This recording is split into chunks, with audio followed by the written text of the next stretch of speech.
origin of the curse, disobeying the commandments of God since the Garden of Eden. Genesis 2:16. And Yahweh God commanded the man, saying, of every tree of the garden you may freely eat, but of the tree of the knowledge of good and evil you shall not eat of it, for in the day you eat thereof you shall surely die. 1 day is as 1,000 years to God. You can read about this in the book of Jubilees. Adam died before he reached 1,000 years.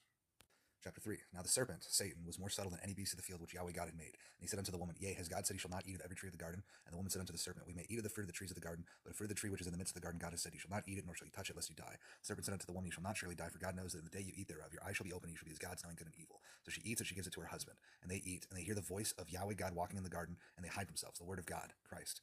And God says, he curses the serpent first. Because you have done this, you are cursed above all cattle, above every beast of the field. Upon your belly you shall go, and dust you shall eat all the days of your life.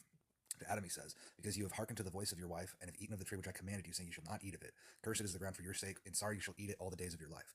Every single time we break the commandments of God, we are cursed. We must obey the commandments. There's a quote from Epicurus, Whence cometh evil? This is where evil cometh from.